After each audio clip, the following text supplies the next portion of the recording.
നിൻ രക്തശരീരങ്ങൾ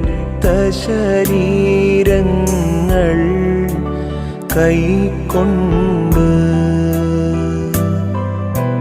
ഭക്തരതായി മരിച്ചോർ കരുളണമേ നല്ലോർമ്മ.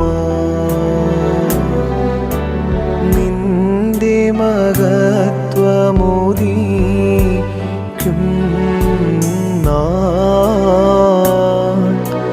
നിൽക്കണമവർ വലഭാഗത്തിൽ.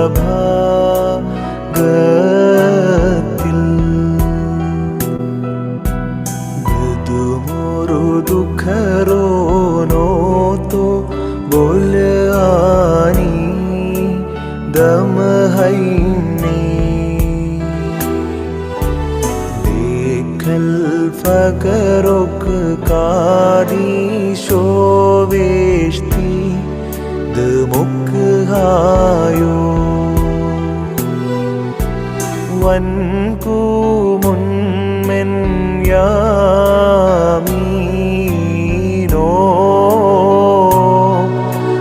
യൗമദ് ദോനഗോരാ ബൂസോ.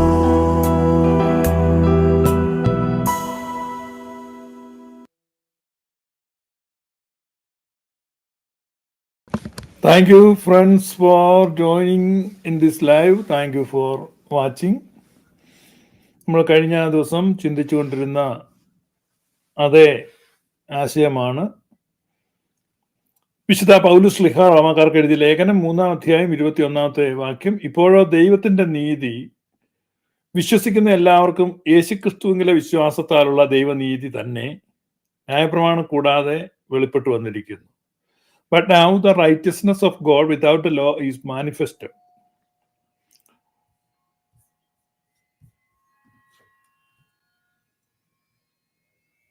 The righteousness of God, which is by faith of Jesus Christ,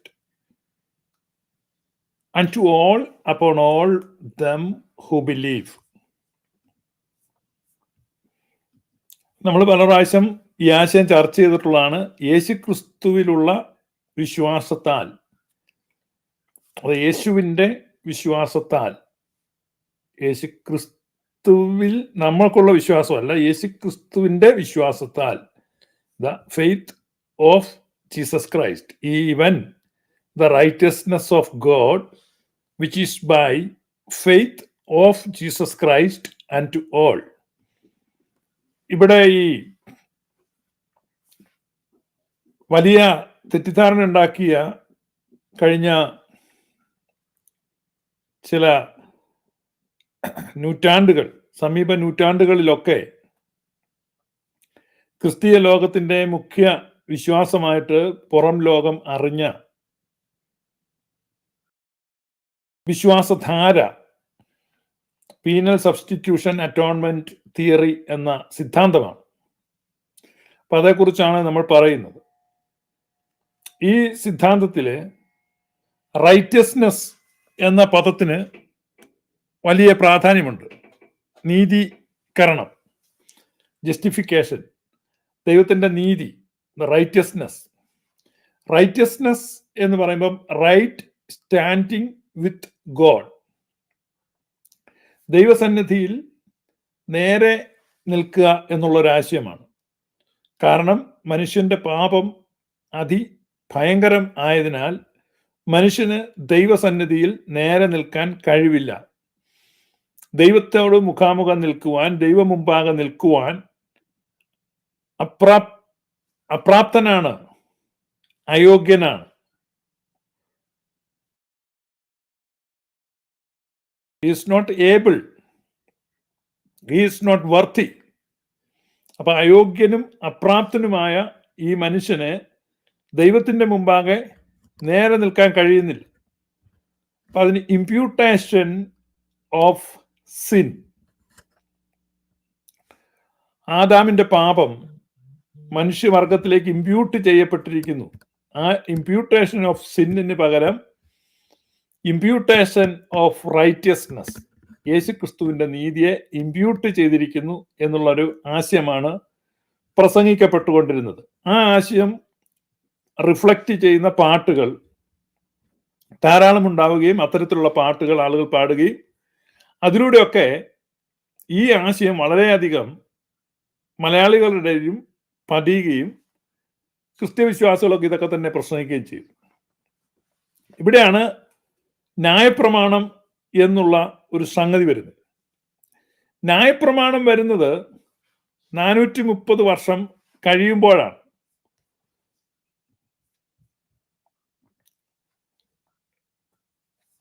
ന്യായപ്രമാണം നിമിത്തമാണ്, അല്ല ന്യായപ്രമാണത്തിന്റെ നിലവാരത്തിലാണ് ഈ നീതീകരണം വരുന്നതെന്നാണ് പലപ്പോഴും പ്രസംഗിക്കപ്പെടുന്നത്. ഇപ്പൊ കാരണം ബൈബിളിൽ ഒരു പുതിയ നിയമത്തിൽ പ്രത്യേകിച്ച് ഒരു പ്രധാനപ്പെട്ട ചർച്ചയായിട്ട് ഈ ന്യായപ്രമാണം വരുന്നത് കൊണ്ട് ന്യായപ്രമാണ നിമിത്തമുള്ള നീതീകരണം എന്നുള്ള ഒരു ആശയമാണ് പലപ്പോഴും നമ്മൾ മനസ്സിലാക്കുന്നത്. എന്നാൽ നീതീകരണം വരുന്നത്, ഈ നീതീകരണം എന്നുള്ള ഒരു ആശയം ഈ ന്യായപ്രമാണത്തിന്റെ അടിസ്ഥാനത്തിലാണ് ആളുകൾ ചർച്ച ചെയ്യുന്നത്. അതുകൊണ്ടാണ് നമുക്കതിൽ കൺഫ്യൂഷൻ ഉണ്ടാകുന്നത്.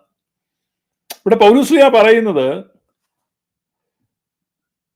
വിശ്വസിക്കുന്നവരായ നമുക്ക് ഇപ്പോൾ ലഭിക്കുന്ന ദൈവത്തിന്റെ നീതിയെക്കുറിച്ച് അവിടെ അദ്ദേഹം പറയുന്നത് ഇത് ന്യായപ്രമാണം കൂടാതെ വെളിപ്പെട്ടു വന്നിരിക്കുന്നു.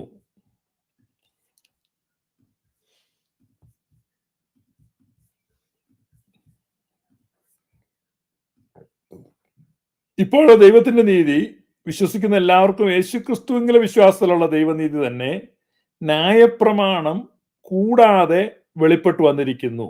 Without the law it is manifested without the law.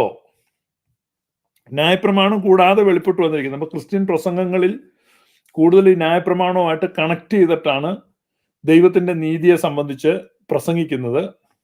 പക്ഷേ ദൈവത്തിന്റെ നീതി ന്യായപ്രമാണം കൂടാതെയാണ് വെളിപ്പെട്ടു വന്നിരിക്കുന്നതെന്നാണ് പൗലോസ്ലീഹ അവിടെ പറയുന്നത്.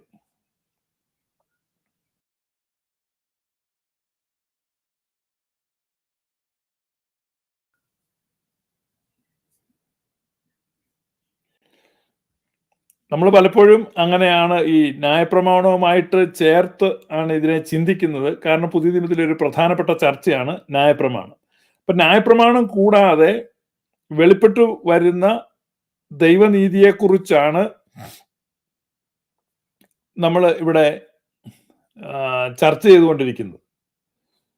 ന്യായപ്രമാണം കൂടാതെ വെളിപ്പെട്ടു വരുന്ന ദൈവനീതിയെക്കുറിച്ച്. നമുക്കറിയാം ന്യായപ്രമാണം നമുക്ക് ലഭിക്കുന്നത് മോശയുടെ കാലത്താണ്. മോശയുടെ കാലത്തിന് മുമ്പ് ആ ന്യായപ്രമാണം ലഭിച്ചിട്ടില്ല. ഇപ്പൊ ബൈബിളിന്റെ സാക്ഷ്യം എന്താണ്? എബ്രായ ലേഖനം 11 അധ്യായം 4 വാക്യത്തിൽ നമ്മൾ വായിക്കുന്നത്, വിശ്വാസത്താൽ ഹാബേൽ ദൈവത്തിന് കയീന്റേതിലും ഉത്തമമായ യാഗം കഴിച്ചു, അതിനാൽ അവന് നീതിമാൻ എന്ന സാക്ഷ്യപത്രം ലഭിച്ചു, നീതിമാൻ എന്ന സാക്ഷ്യം ലഭിച്ചു. By faith Abel offered unto God a more excellent sacrifice than Cain, by which he obtained witness that he was righteous, God testifying of his gifts. മരിച്ച ശേഷവും അവൻ വിശ്വാസത്താൽ സംസാരിച്ചു കൊണ്ടിരിക്കുന്നു. Even after death, Abel continues speaking. Being dead yet speaks.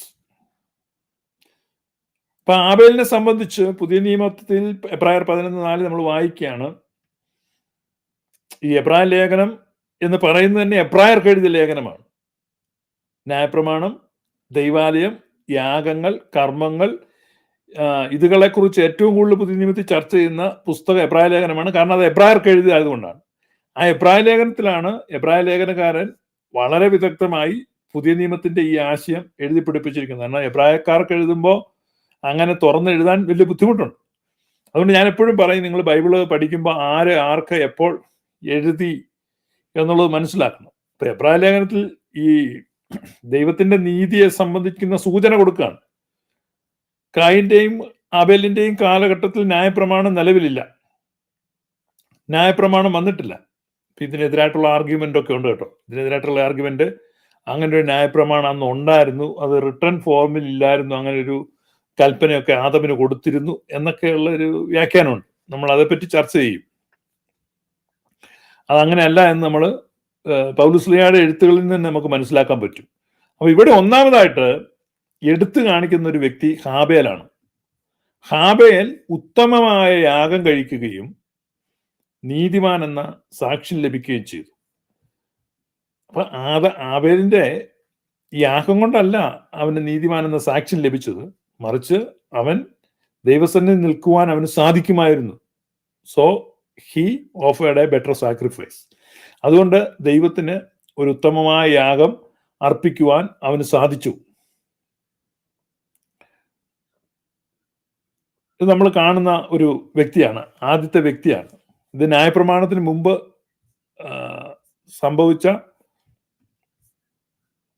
ഒരു കാര്യമാണ് നമ്മളിവിടെ വായിക്കുന്നത്.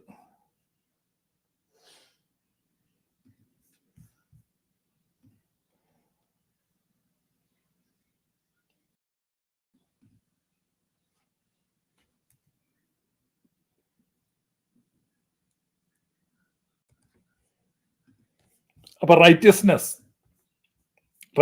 Of God. നമ്മൾ രണ്ടാമത്തെ ആളെ കാണുന്നത് വിശ്വാസത്താൽ ഹാബേൽ കായിന്റേതിൽ ഉത്തമമായ യാഗം കഴിച്ചു. ഒന്നാമത് നമ്മൾ കാണുന്ന വ്യക്തി ഹാബേലാണ്. രണ്ടാമത് നമ്മൾ തിരുവെഴുത്തിൽ കാണുന്ന വ്യക്തി നോഹയാണ്. എന്നാൽ നോഹയ്ക്ക് യഹോവയുടെ കൃപ ലഭിച്ചു.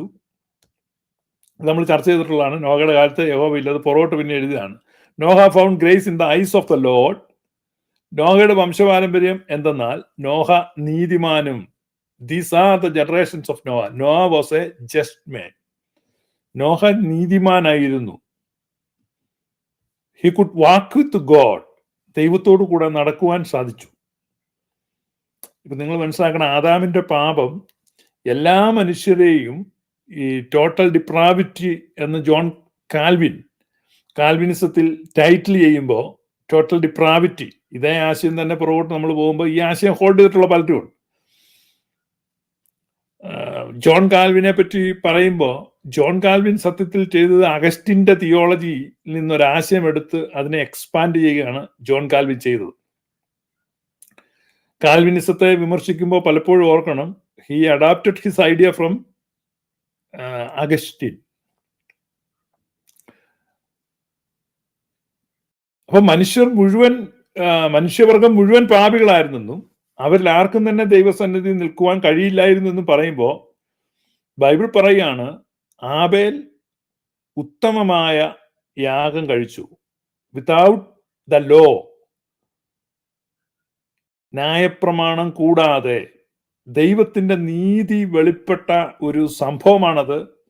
ദൈവത്തിന്റെ നീതി വെളിപ്പെട്ട ഒരു വ്യക്തിയാണത്. ആരാണത്? ആബേൽ. രണ്ടാമത് ദൈവത്തിന്റെ നീതി വെളിപ്പെടുന്ന വ്യക്തിയാണ് നോഹ. നോഹയുടെ വംശപാരമ്പര്യം എന്തെന്നാൽ നോഹ നീതിമാൻ ആയിരുന്നു. He was righteous. ഇപ്പൊ റൈറ്റിയസ്നെസ് എങ്ങനെയാണ് റൈറ്റിയസ്നെസ് വരുന്നത്? It was not imputed. നിങ്ങൾ ആ വാക്ക് പ്രത്യേകം ശ്രദ്ധിക്കണം. ഈ സിൻ ഇംപ്യൂട്ട് ചെയ്യപ്പെട്ടു, അതുകൊണ്ട് റൈറ്റിയസ്നെസ് ഇംപ്യൂട്ട് ചെയ്യണം എന്നുള്ളതാണ് അവരുടെ വാദം. അതുകൊണ്ട് ആ ആശയം പ്രത്യേകമായി ശ്രദ്ധിക്കണം. നമ്മൾ മറ്റൊരു വ്യക്തിയെ കൂടെ നമുക്ക് പരിചയപ്പെടേണ്ടതുണ്ട്. നമ്മൾ തിരുവെഴുത്തിലൂടെ മുൻപോട്ട് സഞ്ചരിക്കുമ്പോൾ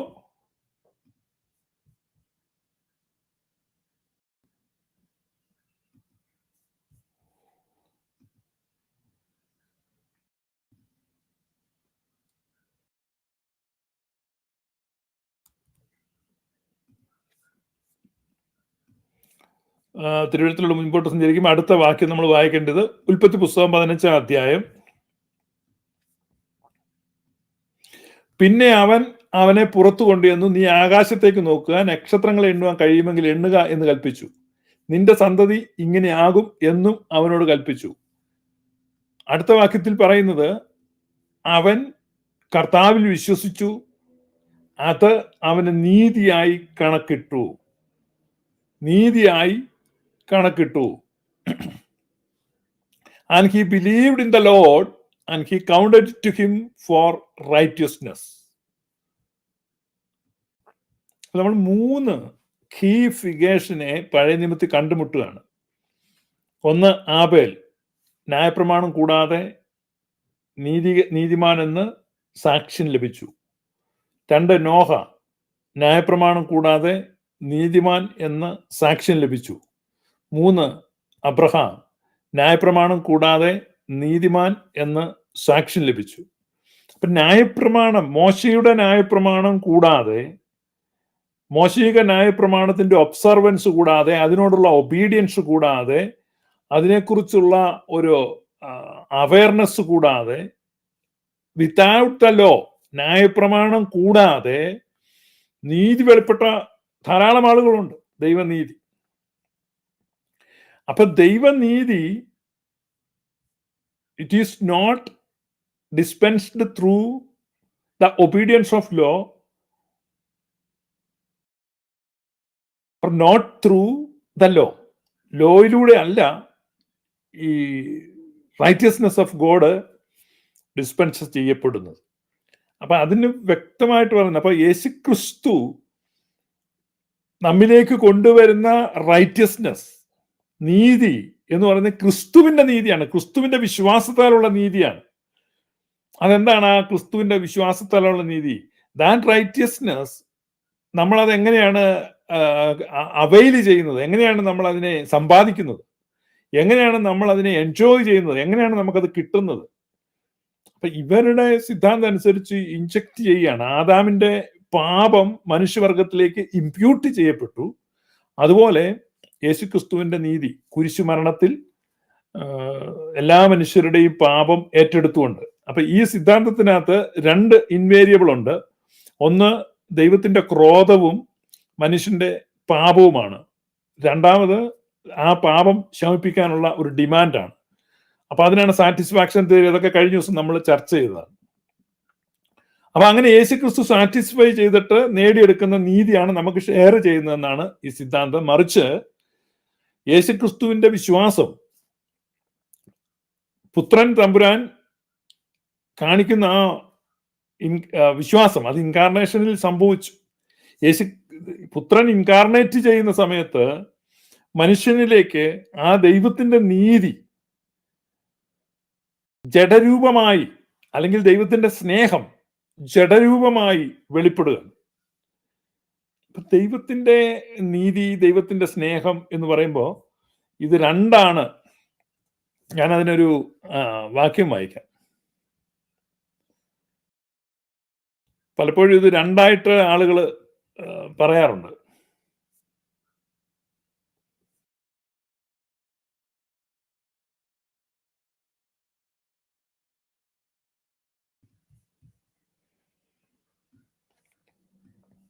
പരിശുദ്ധനായ പൗലോസ് ശ്ലീഹ ഗലാത്യക്കാർക്ക് ലേഖനം എഴുതുമ്പോൾ അതിന്റെ 5-ാം അധ്യായം, ആത്മാവിന്റെ ഫലമോ സ്നേഹം, സന്തോഷം, സമാധാനം, ദീർഘക്ഷമ, ദയ, പരോപകാരം, വിശ്വസ്തത, സൗമ്യത, ഇന്ദ്രിയജയം. അപ്പൊ ഇതാണ് പറയുന്നത് ആത്മാവിന്റെ ഫലമോ. But the fruit of the spirit, not fruits. നിങ്ങൾ നോക്ക്, അവിടെ പ്ലൂറൽ അല്ല എഴുതിയിരിക്കുന്നത്, സിംഗുലർ ആയിട്ടാണ്. ഫ്രൂട്ട് ഓഫ് ദ സ്പിരിറ്റ് എന്നാണ്, ഫ്രൂട്ട്സ് ഓഫ് ദ സ്പിരിറ്റ് എന്നല്ല.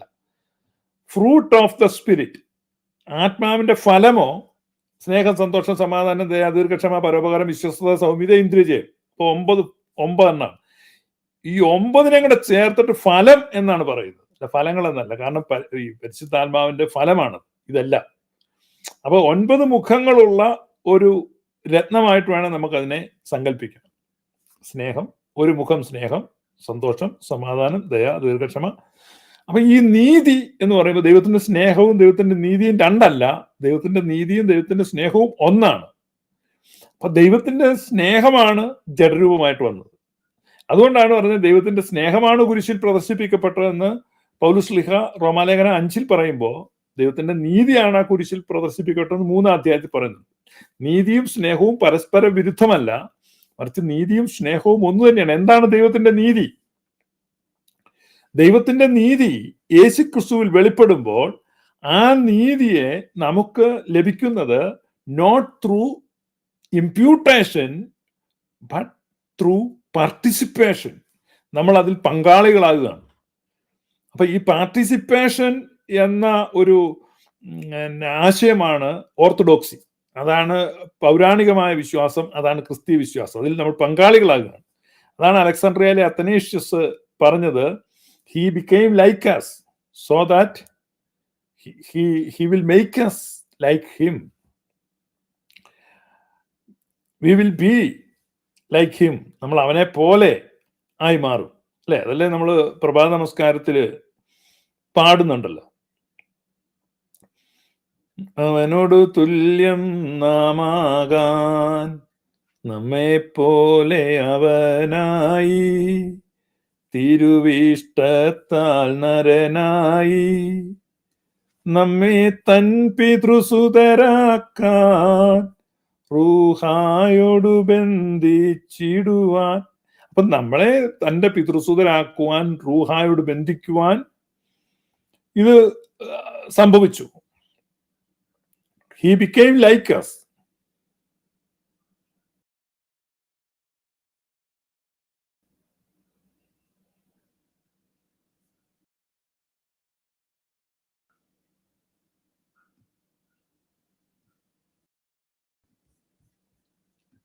He became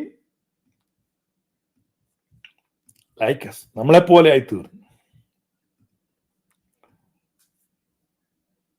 ജാഗരണേ മറിയാം നിന്നും കൊണ്ടുടയോനോടു പ്രാർത്ഥിക്കുമ്പോ അഗ്നിമയൻ ഈ നമ്മൾ ഈ പള്ളിയിൽ ചെല്ലുന്ന സമയത്ത് സുറിയാനി ക്രിസ്ത്യാനികൾ മനസ്സിലാക്കേണ്ടത് ഈ ഉപദേശങ്ങൾ, ഇപ്പൊ ഞാനീ പറഞ്ഞുകൊണ്ടിരിക്കുന്ന കാര്യങ്ങളൊക്കെ വളരെ വ്യക്തമായ ബോധ്യത്തോടെ അത് കൃത്യമായി അടുക്കോടെ ചിട്ടയോടെ എഴുതി തയ്യാറാക്കിയ ഒരു ലിറ്റർജി അവിടെയുണ്ട്. ആ ലിറ്റർജിയിൽ ഇതെല്ലാം ഉണ്ട്. അപ്പം നമസ്കാരത്തിന്റെ സമയത്ത്, ഈ പ്രഭാത നമസ്കാരത്തിന്റെ സമയത്ത്, വിശുദ്ധ കുർബാനയ്ക്ക് മുമ്പ് ഇതെല്ലാം ആമുഖമായിട്ട് പറയുകയാണ്. കൃപയുടെ നിധിയെ സമാധാനം, വാലയമേ സമാധാനം, ദരിദ്രത നീക്കപ്പെട്ടവളെ ധനി നിന്നുദരേ പാർക്കുന്നു. 6-ാം മാസത്തിൽ ദൈവം ഗബ്രിയേൽ ദൂതനെ നസറേത്ത് എന്ന ഗലീല പട്ടണത്തിൽ ദാവീദ് ഗൃഹത്തിലുള്ള യോസഫ് എന്നൊരു പുരുഷന് വിവാഹം നിശ്ചയിച്ചിരുന്ന കന്യയുടെ അടുക്കൽ അയച്ച. ആ കന്യയുടെ പേര് മറിയ എന്നായിരുന്നു. ദൂതൻ അവളുടെ അടുക്കലകത്ത് നിന്ന്, കൃപ ലഭിച്ചവളെ നിനക്ക് വന്ദനം. അത് തെറ്റാണ് ആ ട്രാൻസ്ലേഷൻ. കൃപ നിറഞ്ഞവളെ നിനക്ക് വന്ദനം, കർത്താവ് നിന്നോട് കൂടെ ഉണ്ട് എന്ന് പറഞ്ഞു. അവൾ ആ വാക്ക് കേട്ട് ഭ്രമിച്ചു, ഇതെന്തൊരു വന്ദനം എന്ന് വിചാരിച്ചു. ദൂതൻ അവളോട്, മറിയേ, നിനക്ക് ദൈവത്തിന്റെ കൃപ ലഭിച്ചു, നീ ഗർഭം ധരിച്ചൊരു മകനെ പ്രസവിക്കും, അവൻ യേശു എന്ന് പേർ വിളിക്കണം. ഇവിടെ ഈ രക്ഷാകര പദ്ധതി 7 പോയിന്റ്സിൽ ദൂതൻ മേരിക്ക് ബ്രീഫ് ചെയ്യുകയാണ്. വാട്ട്സ് ഗോയിങ് ടു ഹാപ്പൻ, എന്താണ് സംഭവിക്കുന്നത്, എന്താണ് പ്ലാൻ. 7 പോയിന്റ് പറയുന്നുണ്ട്. നിങ്ങളിത് നോക്ക്. ദൂതൻ ഗബ്രിയേൽ മാലാഖ പറയുന്നു, അവൻ വലിയവനാകും, അത്യുന്നതന്റെ പുത്രൻ എന്ന് വിളിക്കപ്പെടും, കർത്താവായ ദൈവം അവന്റെ പിതാവായ ദാവീദിന്റെ സിംഹാസനം അവന് കൊടുക്കും, അവൻ യാക്കോബ് ഗൃഹത്തിൽ എന്നേക്കും രാജാവായിരിക്കും, അവന്റെ രാജ്യത്തിന് അവസാനം ഉണ്ടാകില്ല എന്ന് പറഞ്ഞു. മറിയ ദൂതനോട്, ഞാൻ പുരുഷനെ അറിയാമെങ്കിൽ ഇത് എങ്ങനെ സംഭവിക്കും എന്ന് പറഞ്ഞു. അപ്പം നമ്മൾ ആ ഭാഗം നമുക്ക് അറിയാവുന്നതാണ്. ഇവിടെ 7 പോയിന്റ്സ് ദൂതൻ പറയുന്ന 7 പോയിന്റ്സ് നിങ്ങൾ നോക്കി. 7 പോയിന്റ് പറയുന്നുണ്ട്. 1, നീ ഗർഭം ധരിച്ചൊരു മകനെ പ്രസവിക്കും. 2, യേശു എന്ന് പേർ വിളിക്കണം. 3, അവൻ വലിയവനാകും. 4, അത്യുന്നതന്റെ പുത്രൻ എന്ന് വിളിക്കപ്പെടും. 5, കർത്താവായ ദൈവം അവന്റെ പിതാവായ ദാവീദിന്റെ സിംഹാസനം അവന് കൊടുക്കും. 6, അവൻ യാക്കോബ് ഗൃഹത്തിൽ എന്നേക്കും രാജാവായിരിക്കും. 7, അവൻ രാജ്യത്തിന് അവസാനം ഉണ്ടാകുകയില്ല. 7 പോയിന്റ് ദൂതൻ പറയുകയാണ്. ഇതിനകത്ത് അവന്റെ ക്രൂശീകരണം ഇല്ല. അവൻ ക്രൂശിക്കപ്പെടും, ഉയർത്തെഴുന്നേക്കും, അങ്ങനത്തെ കാര്യങ്ങൾ. ക്രൂശിക്കപ്പെടുന്നില്ല, അവൻ വലിയവനാകും. അപ്പൊ പൗലോസ് ശ്ലീഹ പറയുകയാണ്, ലോകത്തിന്റെ പ്രഭുക്കന്മാർ ദൈവത്തിന്റെ ജ്ഞാനത്തെ തിരിച്ചറിഞ്ഞില്ല. അറിഞ്ഞിരുന്നെങ്കിൽ അവർ അവനെ ക്രൂശിക്കയില്ലായിരുന്നു. യേശു കർത്താവ് ജെറുസലേമിനെ സമീപിക്കുമ്പോൾ പറയാണ്, ജെറുസലേം ജെറുസലേം, തള്ളക്കോഴി കുഞ്ഞുങ്ങളെ ചിറകടിയിൽ ചേർക്കുന്ന പോലെ നിന്നെ ചേർത്തുകൊള്ളുവാൻ എനിക്ക് എത്രയോ തവണ മനസ്സായിരുന്നു, നിനക്കോ മനസ്സായില്ല. അപ്പൊ unwillingness of juice, ignorance of juice, ഇതാണ് ക്രൂസിഫിക്ഷന്റെ കാരണം.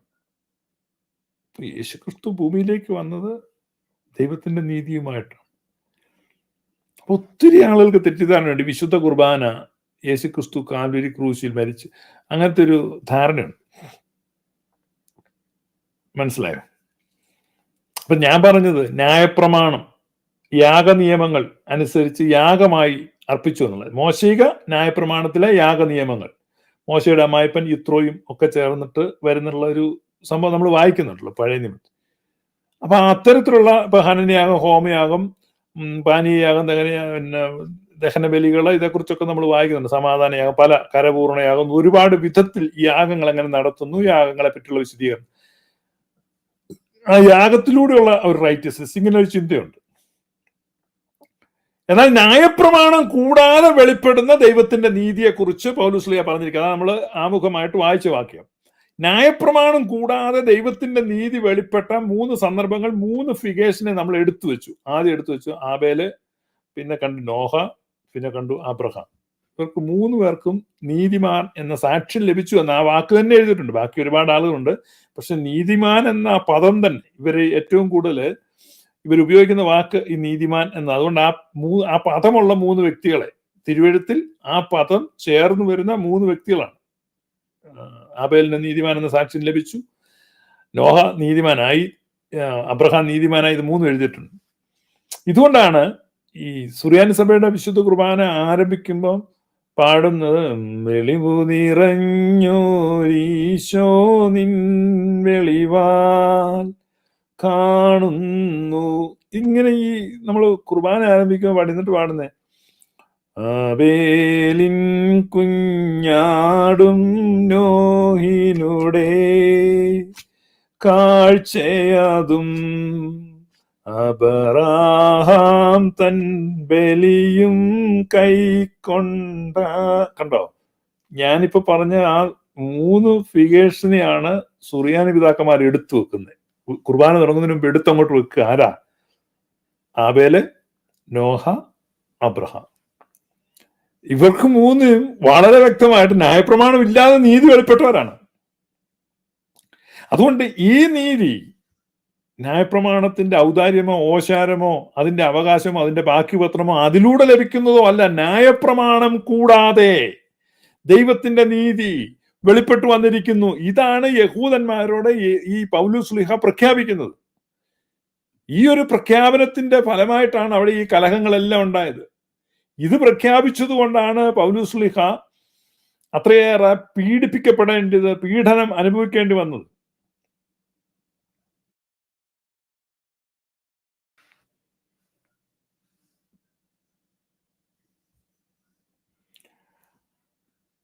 അതുകൊണ്ടാണ് പൗലോസ് ശ്ലീഹ പറയുന്നത്, ജീവിപ്പിക്കാൻ കഴിയുന്ന ഒരു ന്യായപ്രമാണം തന്നിട്ടില്ല. അപ്പൊ ന്യായപ്രമാണത്തിന്റെ പ്രവർത്തികളാൽ, ന്യായപ്രമാണത്താൽ ഒരു മനുഷ്യനും നീതീകരിക്കപ്പെടുവാൻ പറ്റില്ല. It is impossible. പൗലോസ് ശ്ലീഹ ഗലാത്യ ലേഖനത്തിൽ എഴുതുമ്പോൾ റോമൻസ് ആൻഡ് ഗലേഷ്യൻസ് മുഴുവൻ ചർച്ച ചെയ്യുന്ന ഈ വിഷയമാണ്. പക്ഷെ തിരിച്ചാണ് ആളുകൾ മനസ്സിലാക്കുന്നത്. ഇവിടെ നിങ്ങൾ നോക്കുക, യഹൂദന്മാർ അത്ര, എന്നാൽ ഈ യേശുക്രിസ്തുവിലെ വിശ്വാസത്തിലല്ലാതെ ന്യായപ്രമാണത്തിന്റെ knowing that a man is not justified by the works of the law but by the faith of Jesus Christ. നിങ്ങൾ ആ മോളിൽ ഇംഗ്ലീഷ് എഴുതിയേക്ക് നോക്ക്, faith of Jesus Christ, not faith in Jesus Christ. യേശു ക്രിസ്തുവിൽ നിങ്ങൾ ചെന്ന് വിശ്വസിക്കുമ്പോൾ നിങ്ങൾക്ക് നീതീകരണം കിട്ടും. ഇതാണ് പ്രൊട്ടസ്റ്റന്റുകാർ പ്രസംഗിക്കുന്നത്, പെന്തക്കോസ്തുകാർ പ്രസംഗിക്കുന്നത്. യേശു ക്രിസ്തുവിൽ ചെന്ന് നിങ്ങൾ വിശ്വസിച്ച് നിങ്ങളുടെ വിശ്വാസം കൊണ്ട് നിങ്ങൾക്ക് നീതി കിട്ടും, വിശ്വസിക്കാത്തവന് നീതി കിട്ടത്തില്ല. പക്ഷെ അങ്ങനെയല്ല പൗലോസ് അപ്പോസ്തലൻ. ഫെയ്ത്ത് ഓഫ് ജീസസ് ക്രൈസ്റ്റ്, യേശുക്രിസ്തുവിന്റെ വിശ്വാസത്താൽ. എന്താണ് യേശുക്രിസ്തുവിന്റെ വിശ്വാസം? ആ വിശ്വാസം ഇൻകാർണേറ്റ് ചെയ്യുവാനുള്ള വിശ്വാസമാണ്. He became man, മനുഷ്യനായി. യേശുക്രിസ്തുവിലുള്ള വിശ്വാസത്താൽ, ന്യായപ്രമാണത്തിന്റെ പ്രവൃത്തികളാൽ മനുഷ്യൻ നീതീകരിക്കപ്പെടുന്നില്ല. ന്യായപ്രമാണത്തിന്റെ പ്രവൃത്തികളാൽ അല്ല. We might be justified by the faith of Christ. വീണ്ടും നിങ്ങൾ നോക്കുക, ഫെയ്ത്ത് ഓഫ് ക്രൈസ്റ്റ്, ക്രിസ്തുവിന്റെ വിശ്വാസത്താൽ നിങ്ങൾ നീതീകരിക്കുന്നു. Not by the works of the law, for by the works of the law no flesh be justified, works of the law, works of the law. അപ്പൊ ഈ ക്രൂശീകരണം തന്നെ ഒരു വർക്ക് ഓഫ് ദ ലോ ആണ്. അത് അവരുടെ അണ്ടർസ്റ്റാൻഡിങ്ങിൽ. ഇപ്പൊ പറയുന്നത് ന്യായപ്രമാണ പ്രകാരം ഈ പാപങ്ങളെ എന്ത് ചെയ്യാണ്? യേശുക്രിസ്തുവിന്റെ മേൽ വെച്ചിട്ട് യേശുക്രിസ്തുവിനെ യാഗമാക്കി. It is a work of the law. No flesh is justified through works of the law എന്ന് പറഞ്ഞാൽ ആ സിദ്ധാന്തം അട്ടപടലെ പൗലോസ് ഇവിടെ തള്ളിക്കളയാണ്. ആ സിദ്ധാന്തം കൊണ്ട് ഒരു മനുഷ്യനും രക്ഷയില്ലെന്ന് പറയുന്നത് വളരെ വ്യക്തമായിട്ട്. അതായത് ഇവര് സ്ഥാപിച്ചു കൊണ്ടുവരുന്ന ഈ ആശയങ്ങൾ, ബൈബിളിലെ വാക്യങ്ങൾ അടുക്കടുക്കായിട്ട് വെച്ചുകൊണ്ട് ഇത് ഇത്തരത്തിലുള്ള ഒരു ഫ്രെയിം വർക്ക് കൊണ്ടുവന്നാൽ തന്നെ ഈ ഒറ്റ വാക്യം മതി ഈ ചീട്ടുകൊട്ടാരം തകർന്നു വീഴുന്ന പോലെ ആശയം മുഴുവൻ തകർന്നു വീഴും. ആ ആശയ സൗധത്തിന്റെ അടിത്തറ ഇളക്കി കളയാൻ പര്യാപ്തമായ ഒരു സിംഗിൾ വാക്യമാണ്. ഈ വാക്യം നിങ്ങൾ വായിക്കുമ്പോൾ ആ വാക്യത്തിനകത്ത് പറയുകയാണ്, ഈ ന്യായപ്രമാണത്തിന്റെ പ്രവൃത്തിയാൽ ഒരു ചെടവും നീതീകരിക്കപ്പെടത്തില്ല. അപ്പൊ ഈ യാഗം ന്യായപ്രമാണത്തിന്റെ നിർദ്ദേശാനുസരണമുള്ള പാപപരിഹാര യാഗത്താൽ എന്തില്ല? നീതീകരണമില്ല. So that justification it cannot be imputed. Justification righteousness impute ചെയ്തു എന്നുള്ളതാണ്. ആ righteousness it cannot be imputed. But in the incarnation the righteousness of God became flesh. The love of God became flesh. Now we can participate in that righteousness. It is a participation. നമ്മൾ അതിലേക്ക് എന്തായിത്തീരുകയാണ്? പാർട്ടിസിപ്പേഷനിലേക്ക് വരികയാണ്. അതുകൊണ്ടാണ് പത്രോസ് അപ്പോസ്തലൻ ലേഖനം എഴുതുമ്പോൾ പൗലോസ് ലീഹ ഇതേക്കുറിച്ചൊക്കെ വളരെ ആഴത്തിൽ എഴുതിയിട്ടുണ്ടെന്നാണ് പത്രോസ് ലീഹ പറയുന്നത്. പക്ഷേ ഈ പത്രോസ് ലീഹയുടെ പരിമിതമായ, അദ്ദേഹം തന്നെ പറയുന്നത് പൗലൂസ് വളരെ കാര്യമായിട്ടൊക്കെ എഴുതിയിട്ടുണ്ട്. പത്രോസ് ലീഹായുടെ പരിമിതമായ അണ്ടർസ്റ്റാൻഡിങ്ങിൽ, പരിമിതമായ കഴിവില് അദ്ദേഹം എഴുതിയിട്ടുണ്ട്. We are the partakers of his divine nature. നമ്മൾ എന്താണ്? നമ്മൾ അവന്റെ ദിവ്യ സ്വഭാവത്തിന്റെ പങ്കാളികളാണ്. We are the partakers. We became partakers. So participation, not imputation. ആ പാർട്ടിസിപ്പേഷനിലേക്ക് നമ്മളെ വിളിച്ചിരിക്കുകയാണ്. അപ്പൊ അതുകൊണ്ട് നമ്മൾ ഇവിടെ നമ്മൾ ചർച്ച ചെയ്യുമ്പോൾ ഏറ്റവും പ്രധാനമായിട്ട് ഞാൻ പറഞ്ഞത് ഈ 3 വ്യക്തികളെയാണ്. ഈ 3 വ്യക്തികളെ എടുത്ത് പറയുകയാണ് തിരുവെഴുത്തില്. പിന്നെ ആബേല്, നോഹ, അബ്രഹാം. അപ്പൊ എന്നെ അമ്പരപ്പിച്ച, ഞാനിപ്പോ ഈ ഇംപ്യൂട്ടേഷൻ എന്നുള്ള വിഷയമല്ല, പാർട്ടിസിപ്പേഷൻ എന്നുള്ള വിഷയം, റൈറ്റിയസ്നെസ്, ഞാൻ ആ വിഷയം പഠിച്ചപ്പോൾ എൻ്റെ ശ്രദ്ധയിലേക്ക് വന്നതാണ് ഈ 3 ഫിഗേഴ്സ്. ഞാൻ ഒരിക്കൽ, ഇപ്പോഴല്ല, കുറെ വർഷങ്ങൾക്ക് മുമ്പ് ഞാനിതിങ്ങനെ പഠിച്ചുകൊണ്ടിരുന്ന സമയത്ത് ഞാൻ ഇവിടെ ഇങ്ങനെ എഴുതി വെച്ചു, ആബേല്, നോഹ, അബ്രഹാം, ഇപ്പൊ ഇവരെയൊക്കെ righteousness without the law, they obtained righteousness, they became righteous, they declared as righteous. അപ്പൊ ഇതിങ്ങനെ എഴുതി ഇങ്ങനെ വെച്ച് ഞാനിങ്ങനെ ഞാൻ ചുമ്മാ ഇങ്ങനെ നോക്കി കഴിഞ്ഞപ്പോൾ ഞാനിങ്ങനെ ടൈറ്റിൽ നോട്ട് എഴുതുമ്പം ഈ ആളുകളുടെ പേര് എഴുതുമ്പോൾ ക്യാപിറ്റൽ ലെറ്റർ എഴുതിയിട്ട് ഇങ്ങനെ വരച്ചു വെക്കും. അപ്പൊ ഞാൻ എഴുതിയ പേപ്പർ ഞാൻ നോക്കിയപ്പോൾ അബ്രഹാം, നോഹ, ആബേൽ. അപ്പൊ ഇത് ഇങ്ങനെ ഞാൻ നോക്കിക്കൊണ്ട് പെട്ടെന്ന് എന്റെ മനസ്സിലോട്ട് ഈ പാട്ട് കയറി വന്നു. പണ്ട് പള്ളി കേട്ട ആ ഒരു ഓർമ്മയില്ല, ഇതിങ്ങനെ അയ്യോ നോക്കിയേ, ആബേലിൻ കുഞ്ഞാടും നോഹിനുടെ കാഴ്ചയതും അബ്രഹാം തൻ ബലിയും. കണ്ടോ? Without law. ന്യായപ്രമാണം കൂടാതെ നീതി വെളിപ്പെട്ട 3 പേരുടെ പേര് ഞാൻ വളരെ സ്ട്രൈവ് ചെയ്ത് വായിച്ചും വർക്ക് ചെയ്തും ഒക്കെ ഇതിങ്ങനെ എഴുതി വെച്ച് കഴിഞ്ഞപ്പോൾ ഞാൻ നോക്കിയപ്പോൾ ദേ ഈ സുറിയാനിക്കാർക്ക് ഇത് എത്ര ഡയറക്റ്റ് ആയിട്ട് കിട്ടുകയാണ്. ഞാൻ അന്ന് സെർവ് ചെയ്യുന്ന പെന്റക്കോസ്റ്റൽ ജനത്തിന് ബോധം വരാൻ വേണ്ടി ഞാൻ ബൈബിളും വായിച്ച്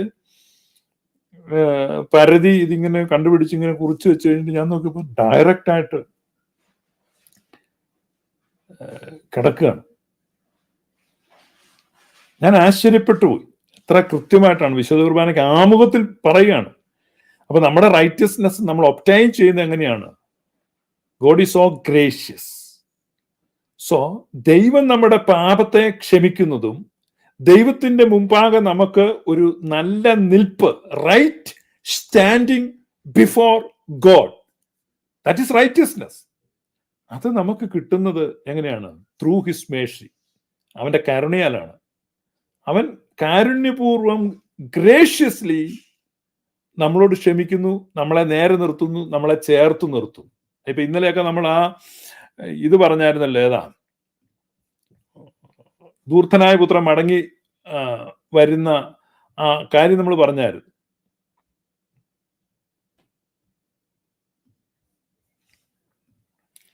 അല്ലെ, ധൂർത്തനായ പുത്രൻ മടങ്ങി, no questions were asked, no penalty was given. ഒരു പാപപരിഹാര കർമ്മവുമില്ല, ഒരു പ്രായശ്ചിത്തമില്ല, ഒരു ബലിയില്ല, ഒരു പെനാൽറ്റി ഇല്ല, ഒരു ചോദ്യവുമില്ല. അത് തന്നെ ഇവൻ മനസ്സിൽ കരുതി വെച്ചൊന്നുണ്ട്, നിന്റെ മകനെന്ന് വിളിക്കപ്പെടാൻ ഞാൻ യോഗ്യനല്ല, നിന്റെ കൂലിക്കാരിൽ ഒരുത്തനെ പോലെ എന്നെ ആക്കി തീർക്കണമേ. ഇവനെ അപ്പനെ കാണുമ്പോൾ പറയാനുള്ള ഡയലോഗ് മനസ്സിൽ ഉറപ്പിച്ചോണ്ടാ പോകുന്നു. മുഴുവൻ പൂർത്തീകരിക്കാൻ പറ്റിയില്ല, ഇവന്റെ വാ പൊത്തിയെന്ന്. കാരണം ഇവൻ ചെന്നിട്ട് പറയുന്നുണ്ട്, നിങ്ങൾ ലൂക്ക് ചാപ്റ്റർ 15 അന്ന് വായിച്ചു നോക്കണം. ലൂക്കാ സുവിശേഷം 15 അധ്യായം വായിച്ചു നോക്കുമ്പോൾ ഇവൻ മനസ്സിൽ കരുതിയ ഡയലോഗ് മുഴുമിപ്പിക്കാൻ പിതാവ് സമ്മതിച്ചില്ല.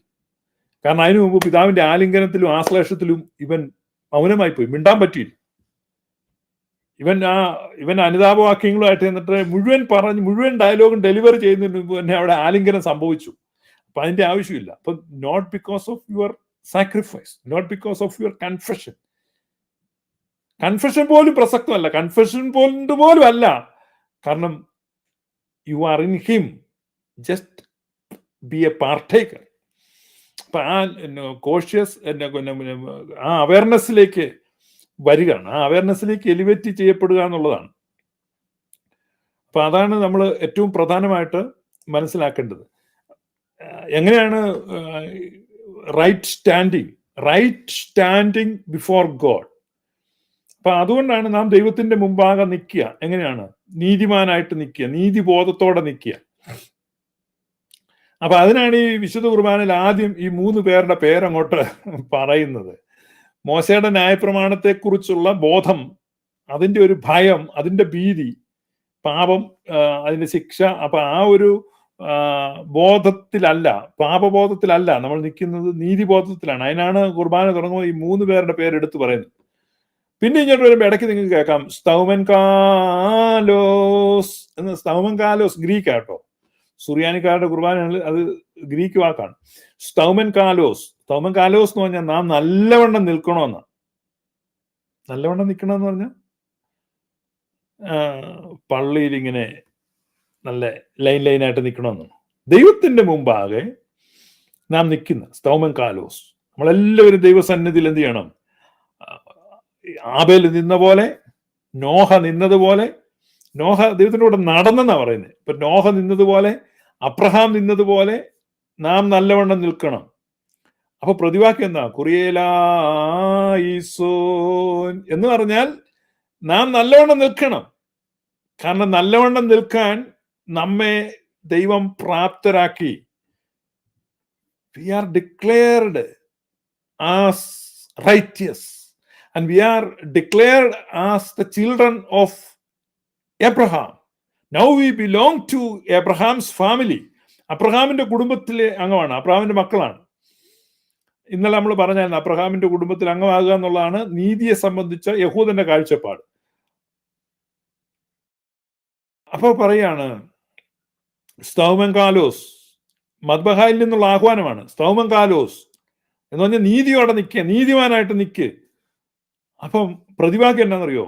കുറിയേലായിസോൻ എന്ന് പറഞ്ഞാൽ കർത്താവെ കരുണ ചെയ്യണമേ എന്ന് പറഞ്ഞാൽ yes we are standing now, we are in right standing, but that is through the mercy of the Lord. ദൈവത്തിന്റെ കരുണ നിമിത്തമാണ്. അപ്പൊ അവിടെ ദുർബലരായ വിശ്വാസി, സത്യത്തിൽ ഈ കുറിയേലായിസോൻ എന്നുള്ള പ്രതിവാക്യത്തിന്റെ ആവശ്യമില്ല. ഈ തിയോളജിക്കൽ അണ്ടർസ്റ്റാൻഡിങ്, ബെറ്റർ അണ്ടർസ്റ്റാൻഡിങ് ഉണ്ടെങ്കിൽ നോ കുറിയേലായിസോൻ ഈസ് നീഡഡ്. ബിക്കോസ് ദൈവം നമ്മളെ പ്രഖ്യാപിച്ചു. അപ്പൊ ഞാൻ ഇന്നലെ പറഞ്ഞ പോലെ വിശ്വാസത്തിൽ ബലഹീനരായ സഹോദരന്മാർ, പൗലുസിലെ പ്രത്യേകം കരുതുന്ന ഒരു വിഭാഗം. അപ്പൊ വിശ്വാസത്തിൽ ബലഹീനരായ സഹോദരന്മാർ കുറയ്ക്കാനാണ്. എങ്ങനെയാണ്? How it is possible? How can we stand before God as a righteous person? It is not possible. അപ്പൊ ഇവിടെ പലപ്പോഴും ഈ പാപത്തിന്റെ പ്രസംഗം വരുമ്പോൾ അവിടെ ഈ മോശയുടെ ന്യായപ്രമാണവും ഇതുമെല്ലാം വരുമ്പോൾ ഒരിക്കലും പോസിബിൾ അല്ല. അപ്പൊ ഇന്നത്തെ ഒരു കോണ്ടെക്സ്റ്റിലല്ല, പഴയ കാലത്തെ ജൂവിഷ് കോണ്ടെക്സ്റ്റിലാണ് നമ്മളിത് പറയുന്നത്. അപ്പോഴാണ് ഈ പ്രതിവാക്യ സ്തൗമൻ കാലോസ് എന്ന് പറയുമ്പോൾ കുറിയലൈസോ എന്ന് പറയുന്നത് ഇത് കരുണയാലാണ് സംഭവിക്കുന്നത്. Through the mercy of the Lord, കർത്താവിന്റെ കാരുണ്യത്താൽ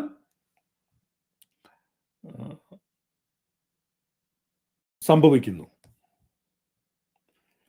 അതുകൊണ്ടാണ് ക്രിസ്തു ദൈവത്തിന്റെ സത്യനിമിത്തം പരിച്ഛേദനയ്ക്ക് ശുശ്രൂഷക്കാരനായി തീർന്നു എന്നും ജാതികൾ ദൈവത്തെ അവന്റെ കരുണ നിമിത്തം മഹത്വീകരിക്കണം എന്നും ഞാൻ പറയുന്നു. For this cause I will confess to thee among the gentiles and sing unto thy name. എങ്ങനെയാണ്? For his mercy and that gentiles might glorify God for his Mercy.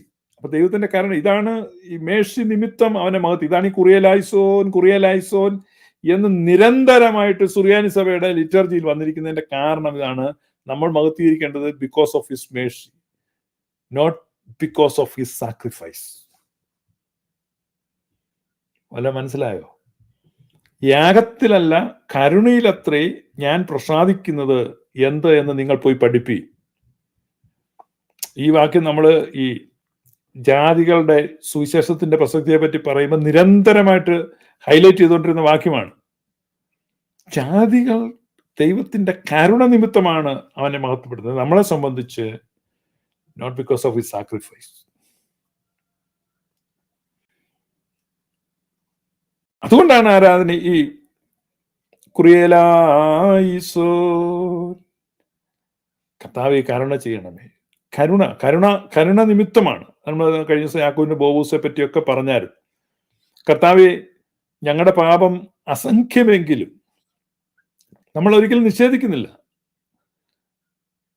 പാപങ്ങൾ അസംഖ്യമെങ്കിലും നിന്റെ കരുണയുടെ മഹാസമുദ്രത്തിൽ അത് ചെളിയുടെ ഒരു തുള്ളി പോലെ മാത്രം ഇരിക്കുന്നു. മഹാസമുദ്രത്തെ ഒരു തുള്ളി ചെളിക്ക് കലക്കുവാൻ കഴിയുന്നല്ലോ. അപ്പൊ കരുണാസമുദ്രം എന്ന ഒരു കോൺസെപ്റ്റാണ്.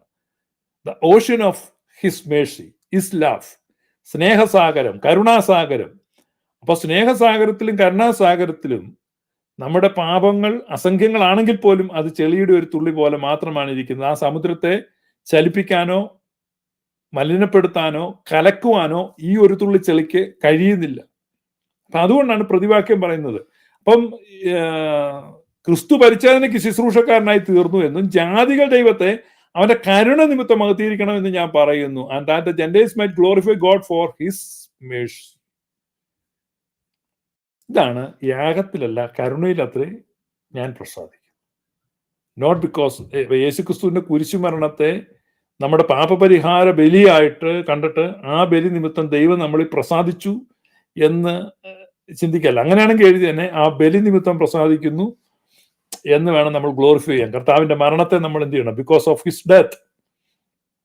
അവൻ മരിച്ചതുകൊണ്ട്, അവന്റെ രക്തം കൊണ്ടാണ്, അവനെ ക്രൂശിച്ചത് കൊണ്ടാണ്. No, because of his mercy, because of his love, അവന്റെ സ്നേഹം നിമിത്തം, അവന്റെ കരുണ നിമിത്തം. അപ്പൊ അവന്റെ കരുണ നിമിത്തമാണ്. അപ്പൊ ഇനിയിപ്പോ അടുത്ത പ്രാവശ്യം നിങ്ങൾ പള്ളിയിൽ ചെല്ലുന്ന സമയത്ത് അവിടുന്ന് കേൾക്കും സൗമങ്കാലോസ് എന്ന് പറഞ്ഞാൽ അബ്രഹാമിനെ പോലെ, നോഹായെ പോലെ, ആബേലിനെ പോലെ നിക്ക്. ഈ ആരാധനാ സമയത്ത് നീ നിക്ക്. നമുക്ക് പറ്റില്ലായിരിക്കാം.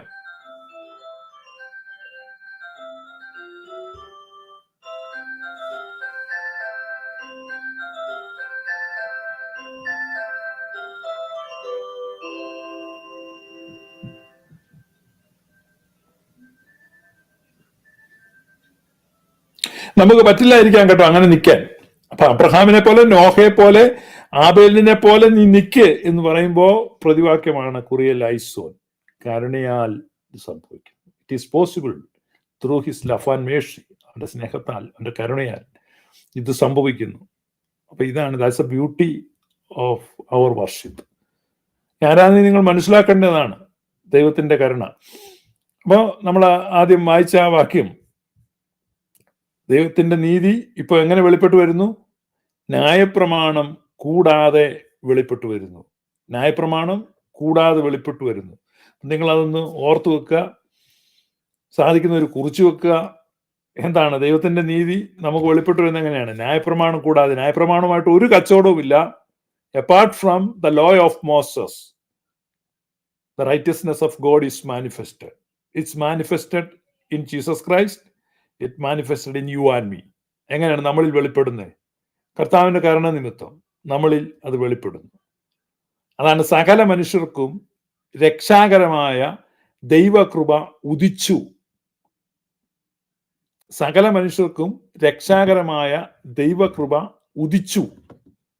പൗലുസ്ലിയ പറയുന്ന, എവിടെ പൗലുസ്ലിയ അത് പറയുന്നേ?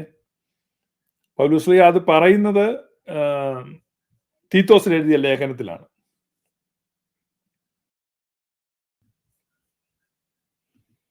തീത്തോസിന് എഴുതിയ ലേഖനത്തിലാണ്. ഇന്നലെ സുറിയാനി സഭയുടെ മായൽത്തോ പെരുന്നാളായിരുന്നു. മായൽത്തോ പെരുന്നാൾ എന്ന് പറഞ്ഞാൽ ഫെബ്രുവരി 2 മായൽത്തോ എന്ന് പറഞ്ഞാൽ ഈ യേശു കുഞ്ഞുമായിട്ട് കന്യകാമറിയം ദൈവാലയത്തിലേക്ക് വന്നു. ദൈവാലയ പ്രവേശന തിരുനാൾ എന്ന് വേണമെങ്കിൽ നല്ല മലയാളത്തിൽ പറയാം. അപ്പൊ അതാണ് മായൽത്തോ പെരുന്നാൾ. ഇന്നലെ സഭ അത് ലിറ്റർജിയിൽ, അത് നമുക്ക് പ്രത്യേക ലിറ്റർജി ഉണ്ട്, അതിൻ്റെ ഗീതങ്ങളും എല്ലാം ഉണ്ട്. അപ്പൊ അവിടെ നമ്മൾ കാണുമ്പോൾ ദൈവാലയത്തിലേക്ക് കന്യകാമറിയം ചെല്ലുന്ന സമയത്ത് അവിടെ എന്താണ് ഈ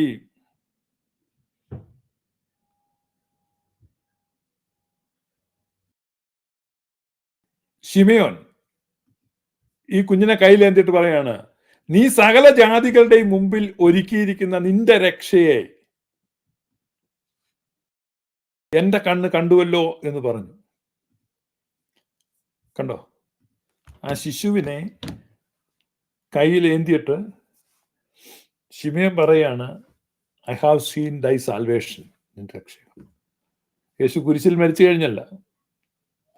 ചിലർ പറയും ശിശു ഉണ്ണിയേശു എന്നൊക്കെ പറഞ്ഞ് കളിയാക്കാറുണ്ട് പെന്തക്കോസുകാർ. ഉണ്ണിയേശുവിനെ എടുത്തിട്ടാണ് ശിമയോൻ പറഞ്ഞ് രക്ഷയെ കണ്ടെന്ന്. ഇനി ഇവൻ പ്രായപൂർത്തിയായി മുതിർന്നു കഴിഞ്ഞ് യഹൂദന്മാർ അവനെ കശാപ്പ് ചെയ്ത് കഴിയുമ്പോൾ രക്ഷ ഉണ്ടാവും എന്നല്ല പറഞ്ഞു. Infant Jesus, infant Jesus is A salvation. Jesus എന്ന വാക്കിന്റെ അർത്ഥം തന്നെ സാൽവേഷൻ എന്നാണ്, രക്ഷ എന്നാണ്. അല്ല യഹോവ രക്ഷ എന്നല്ല, അങ്ങനെ ഒരു അർത്ഥമേ ഇല്ല. രക്ഷ, സാൽവേഷൻ. യഹോവയുടെ ന്യായപ്രമാണത്തിന്റെ കെയർ ഓഫിലല്ല ഈ രക്ഷ. ന്യായപ്രമാണം കൂടാതെ വെളിപ്പെടുന്ന ദൈവനീതി. ന്യായപ്രമാണം ഉണ്ടാകുന്നതിനും നൂറ്റാണ്ടുകൾക്ക് മുമ്പ് ആബേലിന് കിട്ടിയ നീതി, നോഹയ്ക്ക് കിട്ടിയ നീതി, അബ്രഹാമിന് കിട്ടിയ നീതി. അപ്പൊ ന്യായപ്രമാണത്തിന് മുമ്പുള്ള, ന്യായപ്രമാണം വരുന്നതിന് മുമ്പ് 3 മനുഷ്യർ നീതിമാന്മാരായ കാര്യമാണ് ആരാധനയുടെ ആമുഖത്തിൽ പറയുന്നതെന്ന് ഓരോ സുറിയാനിക്കാരും മനസ്സിലാക്കുക. So may God bless you. കർത്താവേ, നിൻ രക്തശരീരങ്ങൾ കൈക്കൊണ്ട്